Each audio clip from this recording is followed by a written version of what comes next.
জিব্রাইলকে জিজ্ঞেস করলেন, ভাই জিব্রাইল, এরা কারা? এরা কোন ধরনের মহিলা যাদের স্তনের মধ্যে বিষাক্ত সাপ দংশন করছে আমি দেখছি?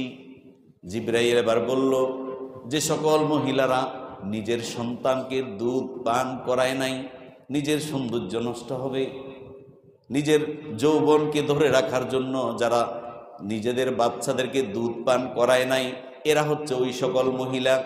কিয়ামত পর্যন্ত যে সকল মহিলারা নিজের সন্তানকে নির্ধারিত সময় পর্যন্ত 2 বছর বা 2.5 বছর পর্যন্ত যারা দুধ পান না করাবে, সন্তানকে দুধ থেকে বঞ্চিত করবে, আল্লাহর দেয়া এই নিয়ামত থেকে বঞ্চিত করবে, কাল কিয়ামতের দিন আল্লাহ রাব্বুল আলামিন ওই মহিলাদেরকে এই পানিশমেন্ট দিবেন। জোরে বলুন নাউজুবিল্লাহ।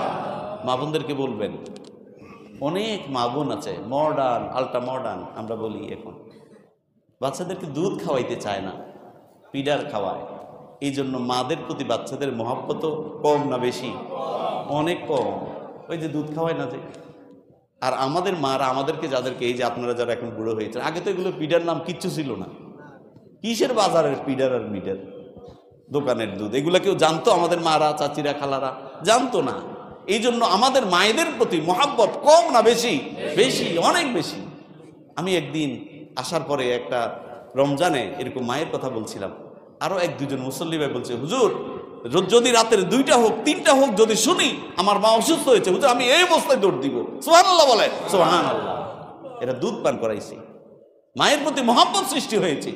যে সকল মহিলারা বাচ্চাদেরকে দুধ পান করায় না ঠিকভাবে, তাদেরকে ওই বাচ্চারাও ওই মাকে ভালো করে দেখতে পারে না। নাউজুবিল্লাহ বলেন, নাউজুবিল্লাহ। এই জন্য যাদের বাচ্চা আছে এবং সহধর্মিনীরা এইরকম কাজ করে, বাসায় গিয়ে বলবেন, কিয়ামতের দিন কি বিষাক্ত দংশনকারী সাপ তার স্তনকে দংশন করবে। নাউজুবিল্লাহ বলেন, নাউজুবিল্লাহ।